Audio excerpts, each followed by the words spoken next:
أعوذ بالله من الشيطان الرجيم. بسم الله الرحمن الرحيم.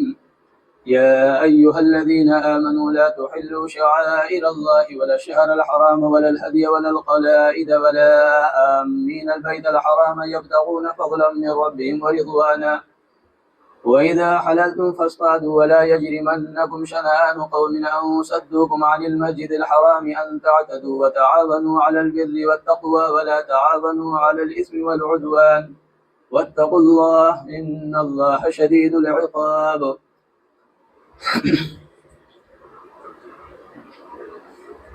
یہ سورہ مائدہ کی دوسری آیت کریمہ ہے۔ اس آیت کریمہ کا ترجمہ یہ ہے: اے ایمان والو، نہ اللہ کی نشانیوں کی بے حرمتی کرو، نہ حرمت والے مہینے کی، اور نہ ان جانوروں کی جو قربانی کے لیے حرم لے جائے جائیں، نہ ان پٹوں کی جو ان کے گلے میں پڑے ہوں، اور نہ ان لوگوں کی جو اللہ کا فضل اور اس کی رضا حاصل کرنے کی خاطر بیت حرام کا ارادہ کر کے جا رہے ہوں۔ اور جب تم احرام کھول دو تو شکار کر سکتے ہو۔ اور کسی قوم کے ساتھ تمہاری یہ دشمنی کہ انہوں نے تمہیں مسجد حرام سے روکا تھا، تمہیں اس بات پر آمادہ نہ کرے کہ تم ان پر زیادتی کرنے لگو، اور نیکی اور تقوی میں ایک دوسرے کے ساتھ تعاون کرو، گناہ اور ظلم میں تعاون نہ کرو، اور اللہ سے ڈرتے رہو، بے شک اللہ کا عذاب بڑا سخت ہے۔ اس آیت کریمہ کے نزول کا سبب چند واقعات ہیں، پہلے ان کو سن لیں تاکہ آیت کریمہ کا جو مضمون ہے وہ ذہن نشین ہو جائے۔ آپ صلی اللہ علیہ وسلم سن 6 ہجری میں خواب دیکھتے ہیں کہ میں اور میرے صحابہ یہ طواف کر رہے ہیں، اور آپ صلی اللہ علیہ وسلم یہ دیکھتے ہیں کہ مسجد حرام کی یعنی خانہ کعبہ کی جو چابی ہے وہ میں نے حاصل کر لی ہے، اور صحابہ کرام بہت سے ہیں جو حلق کروا رہے ہیں، جو قصر کروا رہے ہیں یعنی بالوں کو چھلوا رہے ہیں یا چھوٹا کروا رہے ہیں۔ یہ خواب آپ صلی اللہ علیہ وسلم نے سن 6 ہجری میں دیکھا، یعنی ہجرت کے 6 سال کے بعد مدنی زندگی کا جو 6واں سال ہے اس میں آپ نے یہ خواب دیکھا۔ اور چونکہ نبی کا جو خواب ہے یہ عام انسانوں کی طرح نہیں ہوتا، بلکہ نبی کا خواب یہ وحی ہوتا ہے، لہذا آپ صلی اللہ علیہ وسلم نے صحابہ کرام کے سامنے اس خواب کو بیان فرمایا، اور آپ صلی اللہ علیہ وسلم نے فرمایا انشاءاللہ ہم عمرہ کریں گے، اور تمام لوگوں میں اعلان کر دو کہ وہ تیاریاں کر لیں۔ آپ صلی اللہ علیہ وسلم یکم ذی قعدہ سن 6 ہجری میں مدینہ طیبہ سے آپ نکلے، اور ذوالحلیفہ میں آپ علیہ الصلاۃ والسلام نے، چونکہ وہ میقات ہے، وہاں احرام باندھا، تلبیہ پڑھا، اور مکہ مکرمہ کی طرف آپ روانہ ہوئے۔ اس وقت آپ صلی اللہ علیہ وسلم کے ساتھ تقریباً 14 یا 1500 صحابہ ہیں جو عمرے کے لیے تشریف لے جا رہے ہیں۔ یہاں ایک بات اور ذہن نشین کر لیں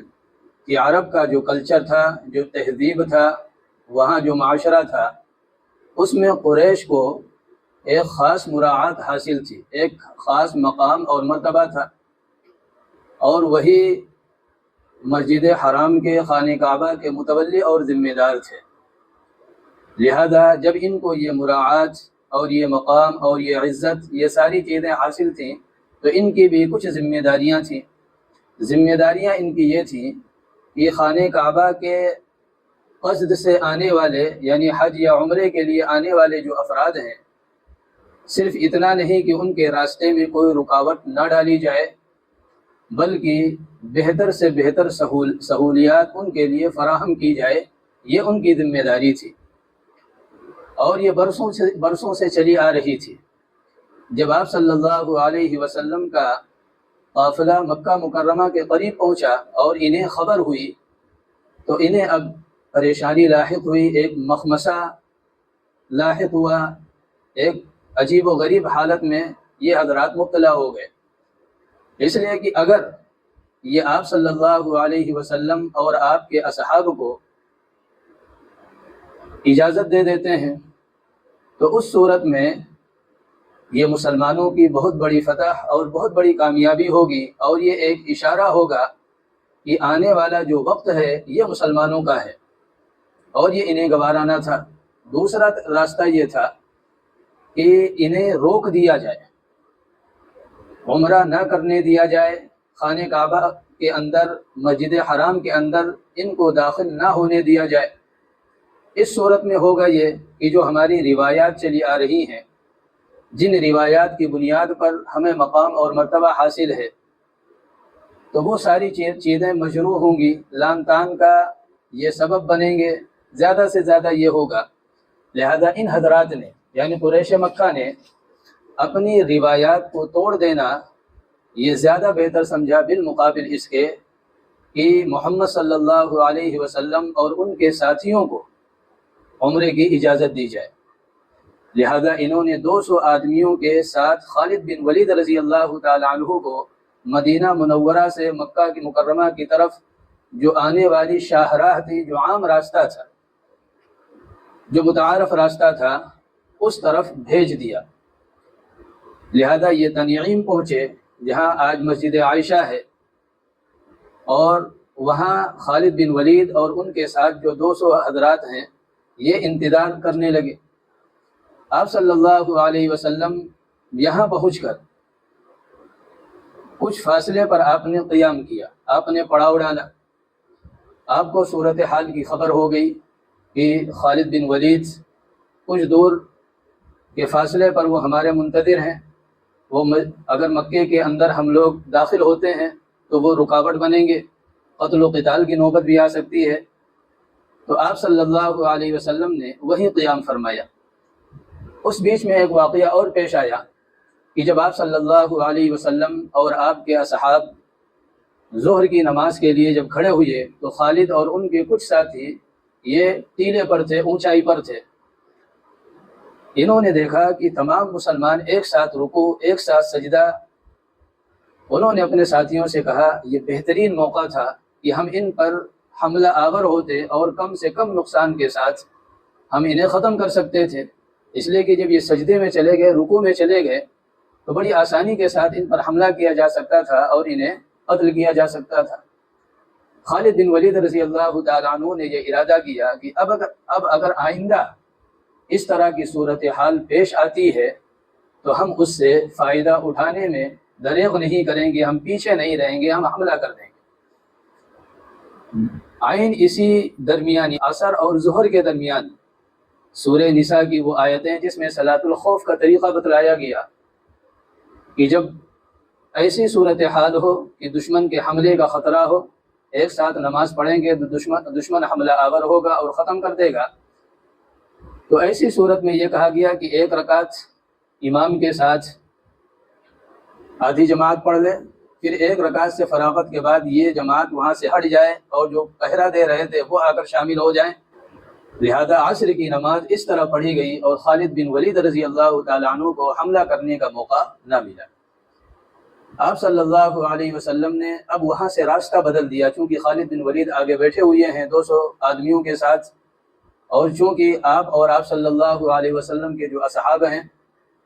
یہ عمرے کے لیے آئے ہیں، ان کے پاس قربانی کے جانور ہیں اور اسی طرح سب حالت حرام میں ہیں، تو آپ نے دشوار گزار گھاٹیوں سے گزرتے ہوئے، مشکل راستوں سے گزرتے ہوئے آپ جدے کی طرف سے جب چلیں تو جو شمیسی آج کہلاتا ہے، جو حدیبیہ کا مقام ہے، وہاں آپ آ کر آپ نے قیام کیا۔ وہاں جب آپ صلی اللہ علیہ وسلم کا قافلہ جب اترا تو وہاں آپ صلی اللہ علیہ وسلم کی جو اونٹنی تھی قصوہ، وہ بیٹھ گئی۔ صحابہ کرام رضی اللہ عنہم اجمعین نے بہت کوشش کی لیکن وہ ٹس سے مس نہیں ہوئی، تو آپ صلی اللہ علیہ وسلم نے فرمایا اسے چھوڑ دو، حبسہا حابس الفیل، اسے اس ذات نے روکا ہے جس نے ہاتھی کو روک دیا تھا۔ یعنی ابرہہ جو یمن کا گورنر تھا، جب وہ خانہ کعبہ پر چڑھائی کرنے کے لیے جب وہ آیا تھا تو جس ہاتھی پر وہ آیا تھا، وہ ہاتھی خانہ کعبہ سے کچھ فاصلے پر وہ بیٹھ گیا، اور لاکھ کوشش کی گئی کہ اسے خانہ کعبہ کی طرف لے جایا جائے، لیکن وہ ہاتھی دوسرے سمتوں میں چلتا، لیکن خانہ کعبہ کی طرف وہ نہ چلتا تھا اور وہ بیٹھ جاتا تھا۔ تو آپ صلی اللہ علیہ وسلم نے فرمایا اسے چھوڑ دو۔ اب کفار مکہ کو یہ خبر ہوئی کہ بھئی خالد بن ولید ادھر انتظار کر رہے ہیں، اور محمد اور ان کے اصحاب صلی اللہ علیہ وسلم اور رضی اللہ عنہم اجمعین یہ تو حدیبیہ کے مقام پر آ چکے ہیں، لہذا اب سفارت کا سلسلہ شروع ہوا۔ سب سے پہلے بدیل بن ورقہ خزاعی یہ آپ صلی اللہ علیہ وسلم کی خدمت میں کفار مکہ کی جانب سے تشریف لے گئے، پیش ہوئے، اور آپ صلی اللہ علیہ وسلم سے سوال کیا کہ آپ کیوں آئے ہیں، مقصد کیا ہے آنے کا۔ آپ صلی اللہ علیہ وسلم نے فرمایا کہ ہم قتل و قتال، لڑائی جھگڑے کے لیے نہیں آئے ہیں، ہمارا آنے کا مقصد صرف اور صرف عمرہ کرنا ہے، اور عمرے کے فراغت کے بعد پھر وطن واپسی ہے۔ بدیل بن ورقہ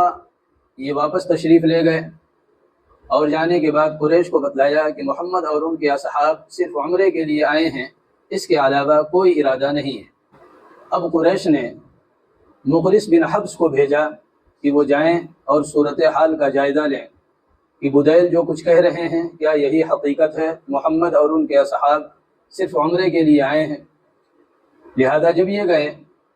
اور انہوں نے سوال کیا تو آپ صلی اللہ علیہ وسلم نے فرمایا قربانی کے جانور ہمارے ساتھ ہیں، ہم لوگ حالت حرام میں ہیں، ہمارے پاس ہتھیار وغیرہ موجود نہیں ہیں، تو ہمارا یہاں آنے کا مقصد لڑائی جھگڑا قتل و قتال ہوتا تو ہم سب ساری تیاریوں کو ساتھ آتے۔ انہوں نے اگر واپس عرض کیا کہ وہ عمرے ہی کے لیے آئے ہیں، کوئی اور مقصد نہیں ہے۔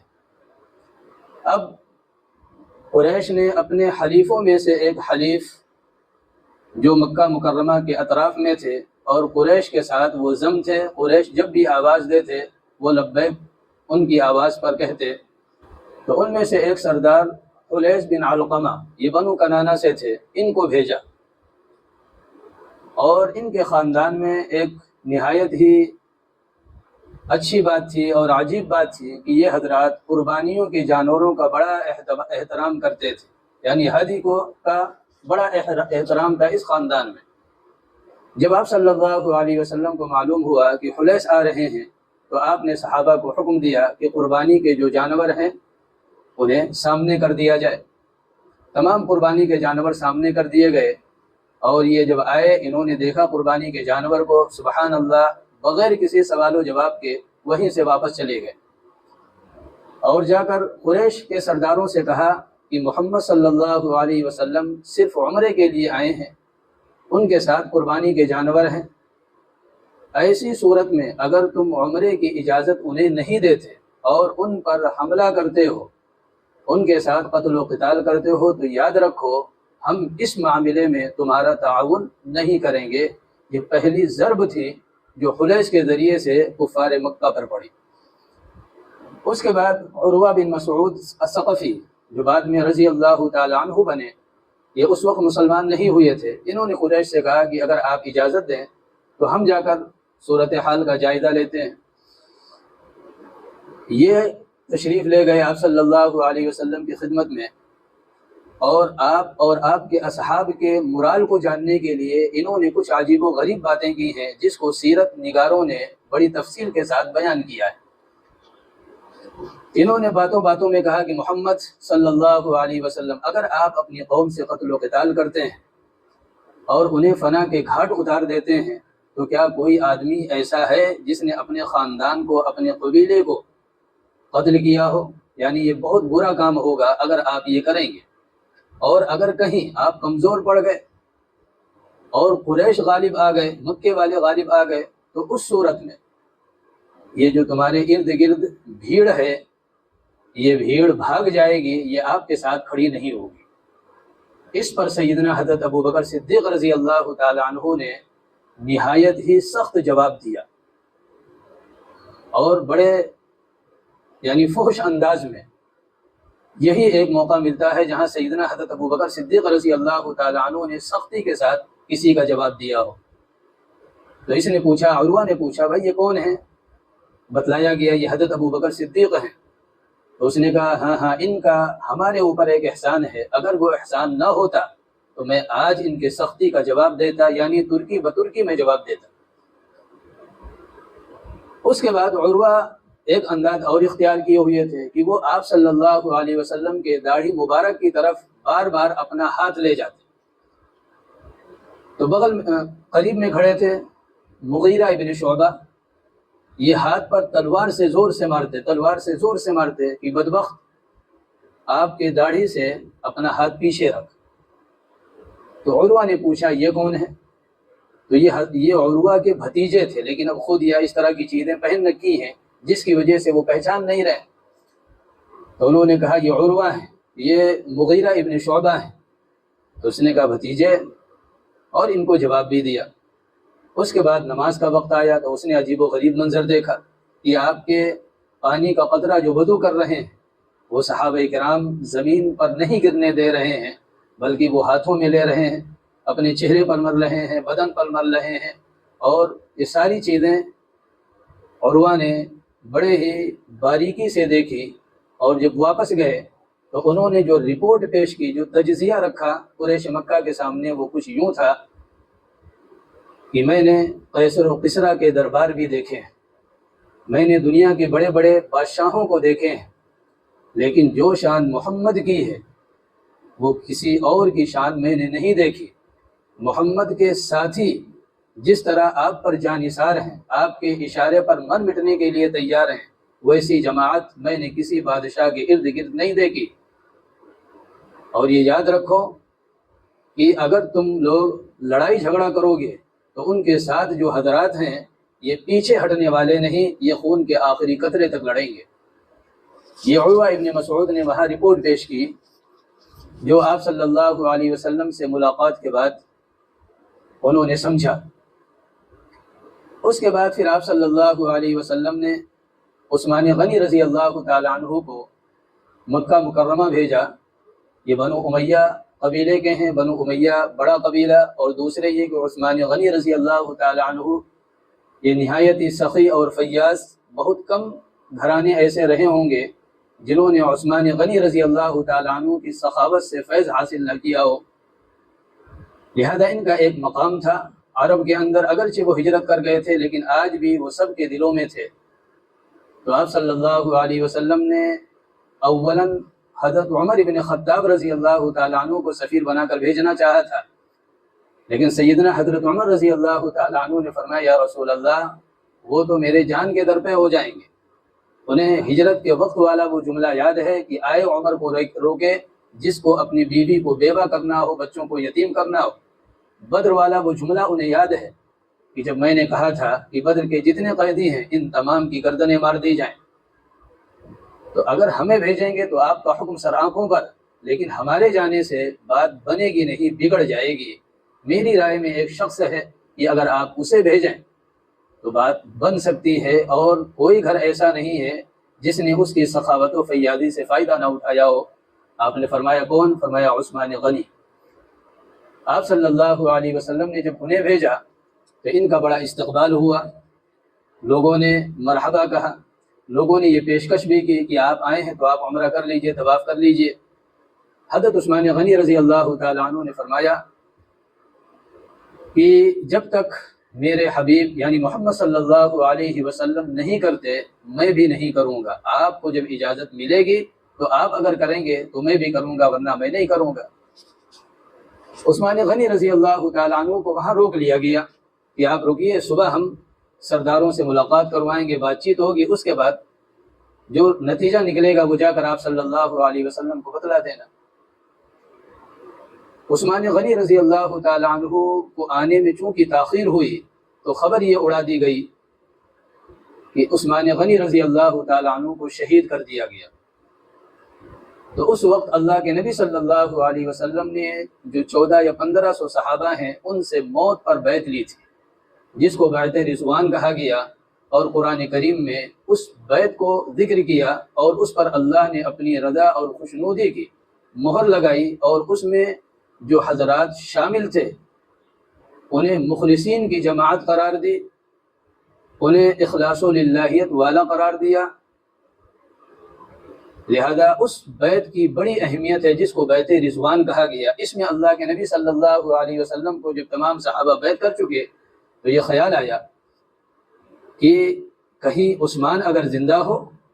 یعنی یہ تو ہے کہ عثمان شہید کر دیا گیا، خبر تو یہ آ رہی ہے، سننے میں یہ آ رہا ہے، لیکن ہو سکتا ہے عثمان زندہ ہو تو عثمان اس بیعت سے محروم رہ جائے گا۔ لہذا آپ صلی اللہ علیہ وسلم نے اپنا داہنا ہاتھ اٹھایا اور فرمایا یہ عثمان کا ہاتھ ہے اور یہ میرا ہاتھ ہے، اور آپ نے پھر ایسے رکھا اور فرمایا عثمان بھی موت پر بیعت کرتا ہے۔ صحابہ کرام عش عش کرنے لگے عثمان کی قسمت پر کہ اللہ کے نبی صلی اللہ علیہ وسلم کا جو دست مبارک ہے، یہ تمام صحابہ کرام کے جو دست مبارک ہیں ان سے کہیں زیادہ قیمتی ہے، اور اللہ کے نبی صلی اللہ علیہ وسلم نے اپنا دست مبارک عثمان غنی کا دست مبارک قرار دیا۔ یہ بڑی سعادت اور بڑی خوش نصیبی کی بات ہے۔ لیکن بہرحال صبح عثمان غنی رضی اللہ تعالیٰ عنہ واپس آ گئے۔ اس کے بعد کفار مکہ نے آپس میں طے کر کے سہیل بن عمرو کو بھیجا، سہیل بن عمرو کو بھیجا کہ جاؤ صلح کرو اور کچھ شرائط مسلمانوں کے سامنے رکھو، آپ صلی اللہ علیہ وسلم کے سامنے رکھو، اگر وہ قبول کرتے ہیں تو پھر ان شرائط پر صلح کر لی جائے گی۔ جب سہیل بن عمرو آئے تو آپ صلی اللہ علیہ وسلم نے فرمایا سہیل آ رہے ہیں، سہیل سہل سے آسان، یعنی اللہ کوئی آسانی کا راستہ نکالے گا۔ نیک فعل لیا آپ صلی اللہ علیہ وسلم نے۔ وہ آئے اور آ کر جو شرائط بیان کی کہ ان شرائط پر معاملہ طے ہوگا، صلح ہوگی، تو وہ شرائط بظاہر یہ نظر آ رہا تھا کہ اس میں مسلمانوں کی توہین ہے، مسلمانوں کی کمزوری ہے، مسلمانوں کی بے عزتی ہے، لیکن اللہ کے نبی صلی اللہ علیہ وسلم کی بصیرت اور آپ صلی اللہ علیہ وسلم کی دور اندیشی کچھ اور دیکھ رہی تھی۔ آپ نے فرمایا جو کچھ تمہارے شرائط ہیں وہ ہمیں منظور ہیں، بس معاہدہ ہونا چاہیے۔ تو ان میں شرائط یہ تھی کہ آپ اس سال عمرہ نہیں کریں گے، آپ یہی جانوروں کو ذبح کر دیجئے، یہی احرام کھول دیجئے، واپس جائیے، اگلے سال واپس آئیے گا، اور صرف ایک تلوار وہ بھی میان میں، ہم 3 دن کے لیے مکہ خالی کر دیں گے اور آپ اطمینان سے 3 دن یہاں رہیں، آپ طواف کریں، عمرہ کریں، ساری چیزیں کریں، اور ہم 3 دن تک مکے کے اندر یعنی حرم کے اندر داخل نہیں ہوں گے۔ اس میں دوسری شرط یہ تھی کہ مسلمانوں کا مکہ مکرمہ کا کوئی شخص اگر مسلمان ہو کر اپنے بڑے کی اجازت کے بغیر مدینہ طیبہ جائے گا تو آپ اسے واپس کریں گے، لیکن نعوذ باللہ اگر مدینے سے کوئی شخص واپس آ جائے تو اس صورت میں ہم واپس کرنے کے پابند نہیں ہوں گے، اور 10 سال تک ہم آپس میں کوئی قتل و قتال، کوئی لڑائی جھگڑا نہیں کریں گے۔ کئی شقیں ہیں اس معاہدے کے اندر، معاہدہ بیان کرنا مقصود نہیں ہے اور اشارہ دینا مقصود ہے۔ یہاں آپ صلی اللہ علیہ وسلم نے جب یہ معاہدہ کر لیا تو آپ نے حکم دیا کہ ہر آدمی احرام کھول دے، جانوروں کو ذبح کر دے۔ اب صحابہ کرام مبہوت، ایک بار کہا، 2 بار کہا، 3 بار کہا، کوئی صحابی تیار نہیں ہے، ہر آدمی بیٹھا ہوا ہے، یوں لگ رہا ہے جیسے کوئی سن ہی نہیں رہا ہے۔ اللہ کے نبی صلی اللہ علیہ وسلم نہایت پریشانی کی حالت میں وہاں سے ہٹے اور خیمے میں تشریف لے گئے، تو آپ کے ساتھ حضرت ام سلمہ رضی اللہ تعالی عنہا تھی۔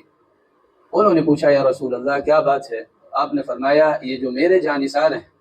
جو میرے اشاروں پر اپنی زندگیاں قربان کرنے والے ہیں، آج میں ان سے کہہ رہا ہوں احرام کھول دو، جانوروں کو ذبح کر دو، کوئی میری بات نہیں سننا۔ تو حضرت ام سلمہ رضی اللہ تعالی عنہا نے فرمایا یا رسول اللہ آپ پریشان کیوں ہیں؟ آپ ان سے نہ کہیں، آپ جائیں، آپ خود احرام کھولیں، جانور کو ذبح کریں، پھر آپ دیکھیے۔ آپ صلی اللہ علیہ وسلم تشریف لے گئے اور آپ نے جب احرام کھولا، جانور ذبح کیا، تو اب صحابہ کرام جو شاید منتظر تھے اس بات کے کہ ہو سکتا ہے کوئی راستہ بن جائے، کوئی بات بن جائے، کسی طرح اجازت مل جائے،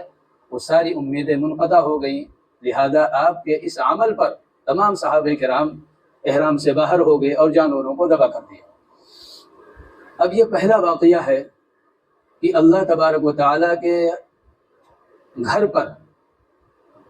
مسلمان جو جا رہے تھے عمرے کی نیت سے، انہیں وہاں تک پہنچنے نہیں دیا گیا اور حدیبیہ کے مقام سے واپس کر دیا گیا۔ دوسرا واقعہ یہ کہ حتیم بن ہند، یہ مکہ مکرمہ کا ایک تاجر بندہ ہے، یہ مال تجارت لے کر مدینہ طیبہ گیا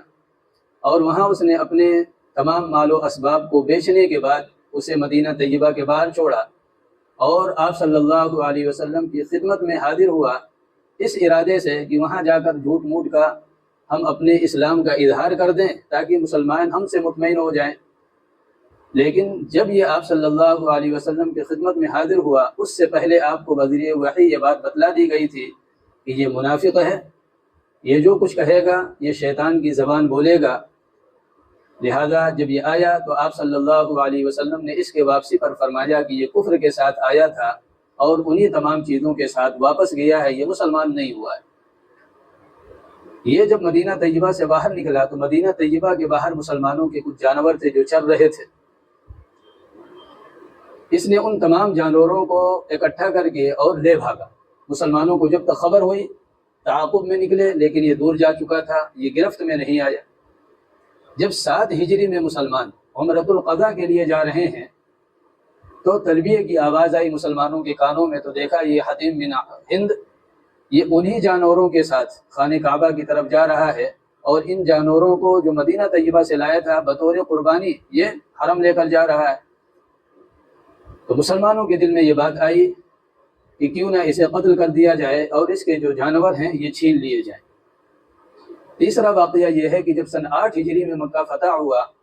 اور وہاں اسلامی حکومت قائم ہو گئی اور اللہ کے نبی صلی اللہ علیہ وسلم نے تمام مشرکین مکہ کو معاف فرما دیا اور ان کو آزاد فرما دیا، آزاد چھوڑ دیا کہ وہ جو چاہیں کریں، تو وہاں وہ طواف اور یہ ساری چیزیں آزادانہ کر رہے ہیں اپنے اپنے اعتبار سے۔ تو مسلمانوں کے ذہن و دماغ میں یہ بات آئی کہ انہوں نے ہمیں حق طریقے سے عمرے سے منع کیا تھا،